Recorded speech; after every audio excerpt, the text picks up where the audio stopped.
মধ্যপ্রাচ্য জুড়ে যখন আর্থিক পরিবর্তনের আভাস, তখন পুরনো ছাঁচের খোলস ভেঙে অর্থনীতিকে অন্য এক রূপ দিতে চায় বাদশাহ সালমান।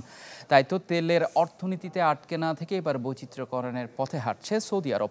ব্যক্তিগত গাড়ি সংস্কৃতি থেকে বের হয়ে এসে বিশ্বের সবচেয়ে বড় মেট্রো রেল প্রকল্প এখন টক অফ দ্য ওয়ার্ল্ড।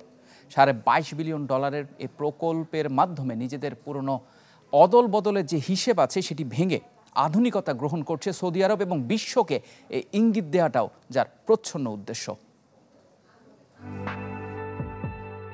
মরুর বুকে $22 বিলিয়ন খরচে বিশ্বের সবচেয়ে বড় মেট্রো রেল নির্মাণ করছে সৌদি আরব।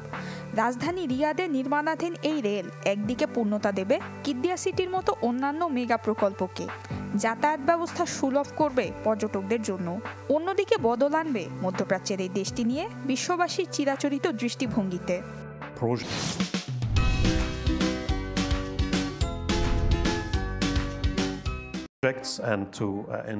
যদি সৌদির নির্মাণাধীন মেগা প্রকল্পগুলোর দিকে তাকান, বুঝতে পারবেন এই মেট্রো রেলকে বাদ দিলে কোনোটাই বাস্তবসম্মত হবে না। প্রকল্পগুলোর উদ্দেশ্য শুধুমাত্র অর্থনৈতিক বিষয়টা এমন না, বাইরের বিশ্বের কাছে নিজেদের প্রগতিশীল হিসেবে তুলে ধরাও দেশটির একটি উদ্দেশ্য। 109 মাইল জুড়ে গড়ে ওঠা এই মেট্রো রেলে থাকবে 6টি লাইন এবং 85টি স্টেশন। যদিও কাজ শুরুর মাত্র 5 বছর পরই এই রেলপথ চালু হবার কথা থাকলেও বৈরী আবহাওয়া, করোনা এবং ইউক্রেন যুদ্ধে ব্যাহত হয়েছে নির্মাণ কাজ।